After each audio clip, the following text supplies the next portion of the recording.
राधे राधे दोस्तों। भारत भूमि पर आज भी हजारों मंदिर मौजूद हैं जहां चमत्कार होते हैं जो भक्तों के विश्वास और आस्था को और भी दृढ़ करने में सहायक होते हैं।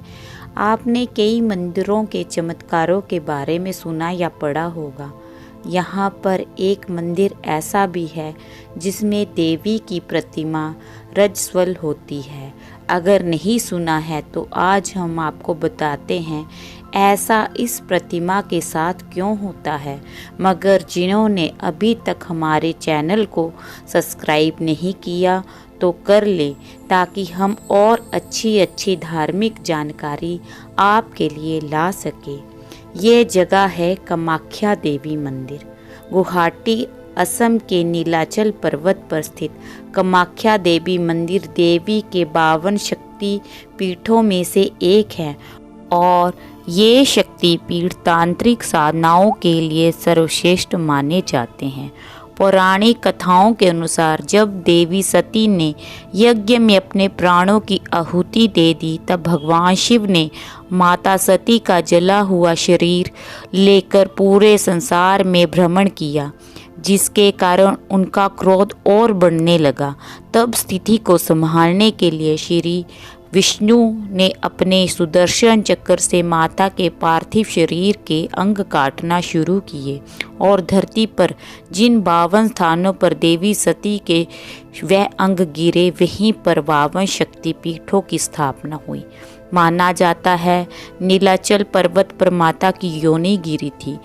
माता की योनि नीचे गिरकर एक विग्रह में परिवर्तित हो गई, जो आज भी मंदिर में विराजमान है।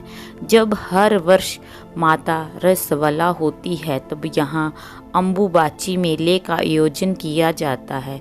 उन दिनों माता भगवती के मंदिर के द्वार स्वतः ही बंद हो जाते हैं। ये 3 दिन चलता है। उन 3 दिनों तक समस्त गुवाहाटी में ना तो कोई मंगल कार्य होता है, ना ही मंदिर खुलता है। इसके बाद चौथे दिन कामाख्या देवी की मूर्ति को स्नान कराकर वैदिक अनुष्ठान आदि करके मंदिर को जनमानस के दर्शन हेतु पुनः खोल दिया जाता है। ये मंदिर अपने आप में अनोखा है, क्योंकि यहाँ प्रसाद में एक अनोखा वस्त्र मिलता है।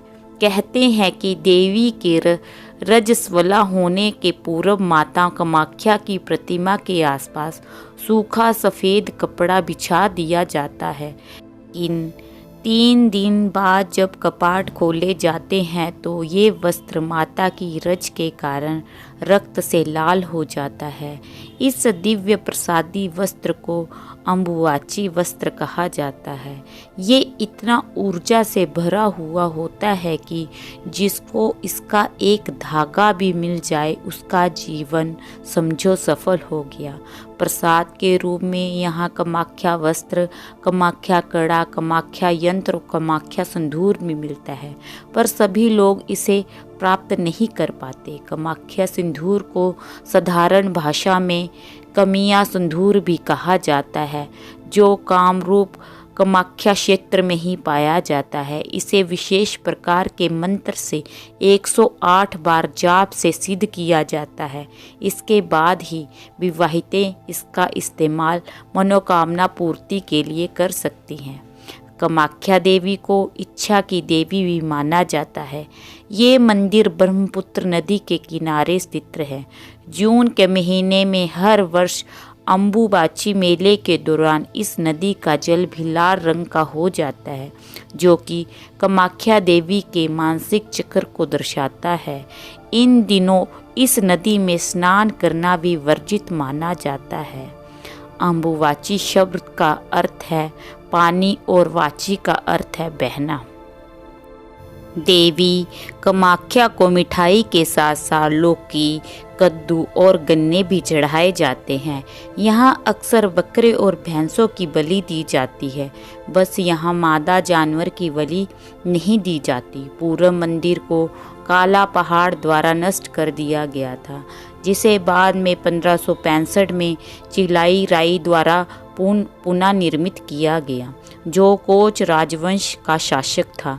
भारत में बसे लोग देवी को कामाख्या के नाम से और उत्तर भारत में देवी को कामाक्षा के नाम से और दक्षिण में देवी को कामाक्षी के नाम से जाना जाता है। ये सुकेत के राज परिवार की कुल देवी हैं। सुकेत के मेले में जलेब व जातर में सर्वप्रथम स्थान दिया जाता है।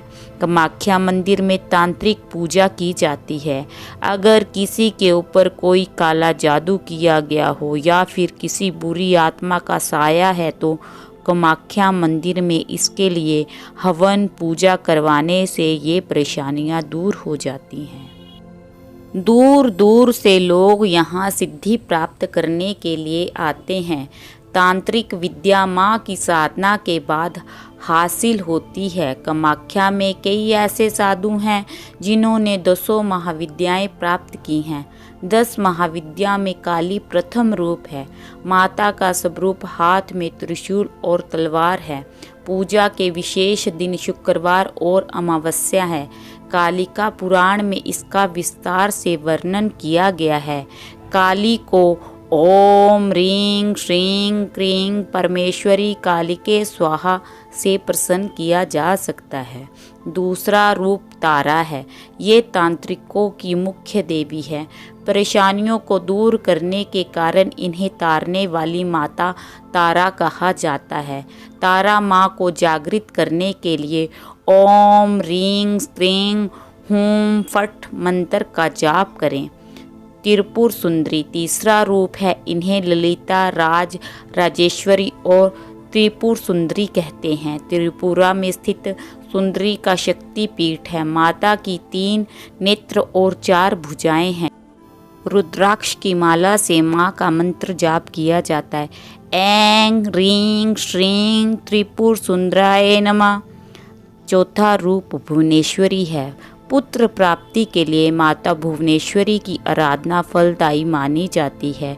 ये शताक्षी और शकुंभरा नाम से भी जानी जाती हैं। इनका मंत्र है ह्रीं भुवनेश्वर्य ह्रीं नमः। छिन्नमस्ता माता 5वां रूप है। इनका स्वरूप कटा हुआ सिर और बहती हुई रक्त की 3 धाराएं से सुशोभित है। इस महाविद्या की उपासना शांत मन से करने पर शांत स्वरूप और उग्र रूप से उपासना करने पर देवी के उग्र रूप के दर्शन होते हैं। छिन्नमस्तिका का ये मंदिर झारखंड की राजधानी रांची में स्थित है। कामाख्या के बाद ये दूसरा सबसे लोकप्रिय शक्तिपीठ है। माता का छठा रूप भैरवी है। भैरवी की पूजा से व्यापार में लगातार बढ़ोतरी और धन संपदा की प्राप्ति होती है। मंत्र है ह्रीं भैरवी क्लौं ह्रीं स्वाहा धूमावती। धूमावती माता को अभाव और संकट को दूर करने वाली माता कहते हैं। इनका कोई भी स्वामी नहीं है, अर्थात ये विधवा वेश में है। ऋग्वेद में इन्हें सूत्रा कहा गया है। इनका मंत्र है ओम धूं धूं धूमावती देवाय स्वाहा। बगलामुखी। बगुलामुखी की स्थापना दुश्मन के भय से मुक्ति और वाक सिद्धि के लिए की जाती है। इनका मंत्र है ओम ह्रीं बगुलामुखी देवाय ह्रीं ओम नमः। ह्रीं बगलामुखी सर्वदुष्टानां वाचं मुखं पदं सतंभ्य जीवां किलं बुद्धिं विनाश्य ह्रीं ओम स्वाहा। 9वां रूप मातंगी को जो भक्त अपने ग्रस्त जीवन को सुख में और सफल बनाना चाहते हैं उन्हें माँ मतंगी की आराधना करनी चाहिए। मतंग शिव की एक नाम है। इनका मंत्र है ओम ह्रीं ऐं भगवती मतंगे हरि श्री स्वाहा।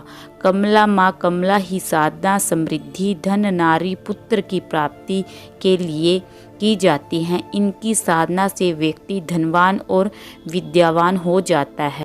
ये महाविद्याओं का 10 अवतार मानी गई हैं। माँ को प्रसन्न करने के लिए तांत्रिक साधकों द्वारा ये पूजाएं की जाती है।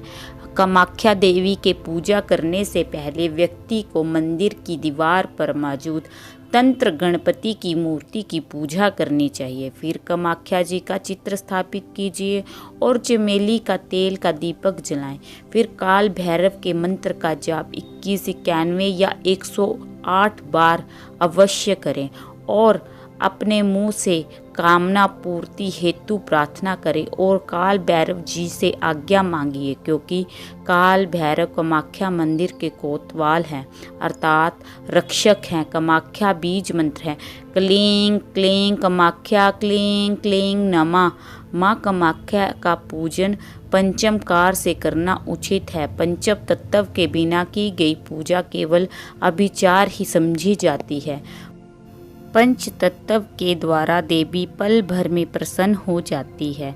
कामाख्या पूजन में अलग अलग प्रकार के आसन, मंत्र जाप, पूजन के नियम, पत्र, पुष्प होते हैं जिनका पालन करना साधक के लिए अति अनिवार्य है। माँ कामाख्या की तांत्रिका साधना की पुस्तक से आप भले प्रकार से मंत्रों का उच्चारण सीख सकते हैं। माँ कामाख्या की अनेकों विद्याएं हैं, जैसे वशीकरण, सुमोहन मंत्र, शावर मंत्र, वशीकरण तिलक, बुरी नज़र के लिए, कष्ट, रोग, ऐसे बहुत से अनेकों मंत्र हैं। इस बात का साधक को हमेशा ध्यान रखना चाहिए कि ऐसे मंत्रों का प्रयोग केवल अच्छे कार्यों के लिए ही करें, क्योंकि अनुचित कार्यों में अक्सर असफलता ही प्राप्त होती है। ईश्वर उनकी ही मदद करते हैं जो सत्य कार्यों का निष्पादन करना जानते हैं। अपनी संतान को कामाख्या नाम देकर आप अपने जीवन को एक नई दिशा दे सकते हैं। शास्त्रों में कामाख्या नाम का अच्छा अर्थ माना गया है। इसका मतलब है देवी दुर्गा, इच्छाओं की दाता, जो सब इच्छाओं को पूरा करती है। अगर आपको मेरी वीडियो अच्छी लगी हो तो हमारे चैनल को सब्सक्राइब करना मत भूलें। राधे राधे।